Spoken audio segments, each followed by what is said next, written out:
आप देख रहे हैं KEP लाइव। बात करेंगे कस्बा खीरी की। आप जानते हैं कि कस्बा खीरी के ही नाम पर हमारे जनपद का नाम जनपद खीरी है, लेकिन कस्बा खीरी में मूलभूत सुविधाओं के नाम पर कुछ भी नहीं है। कस्बा खीरी में एक रेलवे स्टेशन हुआ करता था, जिस रेलवे स्टेशन को अब हाल्ट में तब्दील कर दिया गया है। न सिर्फ हाल्ट में तब्दील किया गया है, बल्कि बदइंतजामियों का ये हाल है कि रेलवे स्टेशन पर सैकड़ों की तादाद में यात्री खड़े होते हैं जिन्हें कहीं जाना होता है, और जब वो पहुंचते हैं टिकट मास्टर की खिड़की के पास, तो टिकट मास्टर की खिड़की में सन्नाटा होता है। कोई भी व्यक्ति टिकट बेचने वाला नहीं होता है। आप इन फोटोज़ में देख पा रहे हैं, ये आज के फ़ोटो हैं। सैकड़ों की तादाद में लोग बैठे हुए हैं, लेकिन रेलवे स्टेशन के ऊपर यानी हाल्ट के ऊपर कोई भी व्यक्ति ऐसा मौजूद नहीं है जो इन तमाम यात्रियों को टिकट दे सके। दुख होता है, अफसोस होता है। अफसोस इसलिए होता है क्योंकि नगर पंचायत खीरी के चुनाव के लिए अभी से होर्डिंगें लगने लगी हैं। लोग दावेदारी ठोकने लगे हैं। लोग ये बात कहने लगे हैं कि आने वाले चुनाव में हम तैयारियों में लगे हुए हैं, लेकिन अफसोस इस बात का होता है कि ये तमाम दावेदार इन बातों को नहीं देख रहे हैं। ये तमाम दावेदार नगर पंचायत खीरी क्षेत्र में जो मूलभूत सुविधाएं उपलब्ध नहीं हो पा रही हैं, उनकी लड़ाई नहीं लड़ रहे हैं। मुझे लगता है कि जितनी मेहनत पर्चे, बैनर, होर्डिंग में लगाई जा रही है, उसकी आधी मेहनत भी अगर रेलवे स्टेशन पर टिकट नहीं मिल रहे हैं, इन टिकटों को बिक्री कराने के लिए, बेचने के लिए, लोगों को सुगम यात्रा उपलब्ध कराने के लिए की जाए, तो कस्बा खीरी के हालात बदल सकते हैं। और सिर्फ कस्बा खीरी के हालात नहीं बदल सकते हैं, उन तमाम लोगों की सियासी ज़मीन भी तैयार हो सकती है जो लोग सियासी ज़मीन तैयार करने के लिए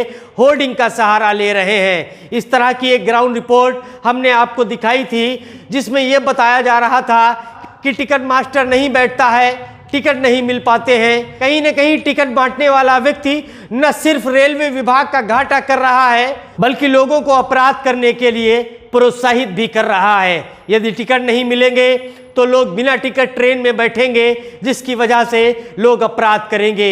उम्मीद करते हैं कि कस्बा खीरी टाउन में दर्जनों की तादाद में जो प्रत्याशी नगर पंचायत खीरी के चुनाव में निकल कर आते हैं, वो सभी प्रत्याशी इन तमाम बातों पर विचरण करेंगे, और अगर मेरी बातें उनको अच्छी लगेंगी, अगर मेरी राय उनको ठीक लगेगी, तो इस दिशा में भी कोई काम किया जाएगा। रेलवे स्टेशन पर जो टिकट नहीं मिल पा रहे हैं, इन टिकट न मिलने की समस्या को DRM से अवगत कराया जाएगा, और जल्द से जल्द इस समस्या से लोगों को निजात मिलेगी। हमारे सहयोगी डॉक्टर आसिफ खान ने रिपोर्ट दी है। उन्होंने बताया है कि थाना फूलबेहड़ क्षेत्र में बाढ़ की वजह से सैकड़ों की तादाद में ऐसे गांव हैं जो तबाह हुए जा रहे हैं। जहां एक तरफ सैकड़ों की तादाद में गांव तबाह हो रहे हैं, वहीं दूसरी तरफ हजारों की तादाद में लोग ऐसे हैं जो घर से बेघर हुए जा रहे हैं। न सिर्फ घर से बेघर हो रहे हैं, बल्कि उनके सामने रोजी रोटी का भी संकट है। ऐसे हालात में सरकार की ओर से इमदाद आती है, और इमदाद में उन्हें लंच के पैकेट दिए जाते हैं। ये लंच के पैकेट उनके लिए नाकाफी होते हैं। जब सरकारी इमदाद को नाकाफी देखा गया,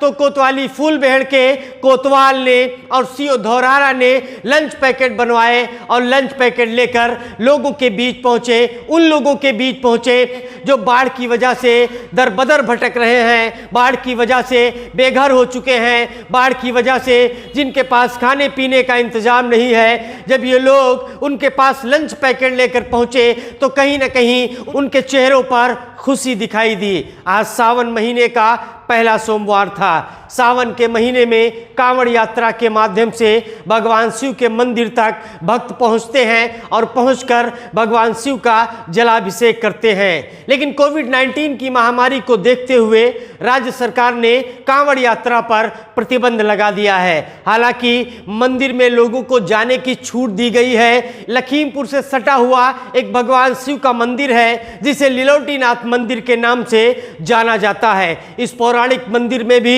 सैकड़ों की तादाद में नहीं बल्कि हजारों की तादाद में लोग पहुंचते थे, लेकिन कोविड-19 महामारी की वजह से अब उसी संख्या में लोग पहुंच पा रहे हैं जिस संख्या में राज्य सरकार ने अनुमति दी है। आज उप जिलाधिकारी जागृति सिंह लिलोटीनाथ मंदिर पहुंची और वहां पर उन्होंने सुरक्षा व्यवस्था का जायजा लिया। अब बात करते हैं उत्तर प्रदेश के पूर्व मुख्यमंत्री अखिलेश यादव की। 2012 में उत्तर प्रदेश के पूर्व मुख्यमंत्री अखिलेश यादव समाजवादी पार्टी की ओर से मुख्यमंत्री पद के लिए नामित किए गए। शपथ ली। शपथ लेने के बाद उन्होंने अपनी एक महत्वाकांक्षी योजना की शुरुआत की, जिस योजना के अंतर्गत 108 और 102 एम्बुलेंस चलाई गई। इस एम्बुलेंस के संचालन में कंपनियों को यानी संस्थाओं को ठेका दिया गया और वो संस्थाएं ठेकेदारी माध्यम से ड्राइवरों की नियुक्ति करती हैं। लेकिन जैसे जैसे सरकार बदली, व्यवस्थाएं भी बदलती रहीं और कई कंपनियों के हाथ में ठेका भी बदलता रहा। नए ठेकेदार आते रहे, उन्होंने नए सिरे से ड्राइवरों की नियुक्ति करनी शुरू कर दी। कहीं ना कहीं जब नए सिरे से नए ड्राइवरों की नियुक्ति होने लगी तो पुराने ड्राइवरों के सामने परेशानियां खड़ी होने लगी, उनके सामने रोजी रोटी का संकट खड़ा होने लगा। बात करेंगे इस वक्त फिर से एक नई एनजीओ को ठेका दिया गया, एक नई संस्था को ठेका दिया गया। जब नई संस्था को ठेका दिया गया तो नई संस्था ने यह बताया कि 20,000 रुपए प्रशिक्षण के जमा करने होंगे। ड्राइवरों का कहना था कि जब हम पहले से प्रशिक्षित हैं तो 20,000 रुपया प्रशिक्षण का किस बात का जमा करें। इस तरह का आरोप उनके अध्यक्ष यानी यूनियन के जिला अध्यक्ष पवन शुक्ला लगा रहे हैं। देखिए पवन शुक्ला ने क्या कहा है। हम जीवन दायिनी 108 एम्बुलेंस से जिला अध्यक्ष पवन शुक्ला लखीमपुर खीरी से हैं। जो हमारे एलएस कर्मचारियों को निकाला गया, जीविके के अंडर में हम लोग काम कर रहे थे कंपनी के थ्रू एनजीओ के तहत, जो कि न्यू टेंडर हुआ है गवर्नमेंट का, जेएचएल कंपनी को दिया गया है और हम लोगों का समायोजन नहीं हो रहा है। हम लोगों का जो सैलरी 14,000 आ रही थी, अब नई कंपनी 10,000 देने को कह रही है। 8 साल से ड्यूटी पहले किया, 102 पे, फिर 108 पे किया, फिर एलएस पे चले गए हम लोग। कंपनी अपने स्तर से रखती रही, हम चलाते रहे, जनता की सेवा करते रहे। कोरोना महामारी में भी हम लोग लड़ते रहे हर जगह से, लेकिन हमारे लिए सरकार ने और कंपनी ने कभी भी कोई फायदे की बात नहीं सोची, हरदम नुकसान दिया है। सैलरी हर अधिकारी की बढ़ती है लेकिन हमारे कर्मचारियों की घटती जा रही है, शोषण बढ़ता हुआ जा रहा है। कोई देखने वाला हर बार अधिकारी को लेटर के माध्यम से बताते हैं और हर बार अनुशासन मिलता है। एक अवैध वसूली 20,000 रुपये जेएचएल कंपनी ले रही है। हर 6 महीने पे हम लोगों को टेंडर निकाला जाएगा और हर नई कंपनी आएगी, हर 6 महीने पे हम 20,000 40,000 डीडी ग्राम से कहाँ से देंगे हम बताइए। ग्रेजुटी हमारी वो भी 25-30,000 रुपये 40,000 बन रही, वो भी कंपनी मार खा रही है। हर 2 साल पे वो न्यू टेंडर कर दे रही है, कम सैलरी दे रही है और हम लोग ग्रेजुटी जा रही है, नए लोगों को ज़्यादातर भर्ती कर रही है।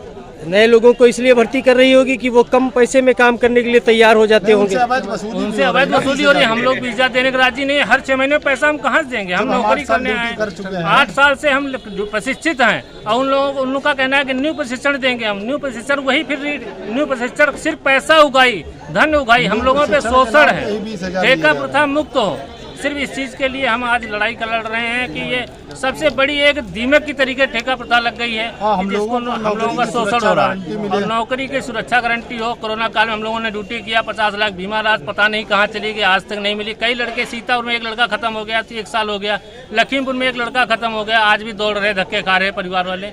अभी तक बीमा राशि कोई कंपनी से ना तो सरकार से मिली है। उसे कार्य बहिष्कार किया है और 8 गाड़ी हम लोगों ने चलवा रहे हैं, 7 गाड़ी हर तहसील स्तर पे एक्सीडेंटल जनता का ख्याल रखकर अपने परिवार तरीके से, जैसे मेरा परिवार वैसे ही जनता भी मेरा परिवार है, उसकी सेवा के लिए लगे हैं। उनके लिए हमने 7 गाड़ी दे रखी है। इमरजेंसी में कोई सुविधा आती है तो मैं अन्य गाड़ी 1-2 देने के लिए हरदम तैयार रहूंगा, लेकिन मैं अपने कार्य बहिष्कार, अपने मांगों को लेकर मैं खड़ा हुआ हूँ। जब तक हमारी मांगें नहीं पूरी होती हैं तब तक हमारा कार्य बहिष्कार रहेगा।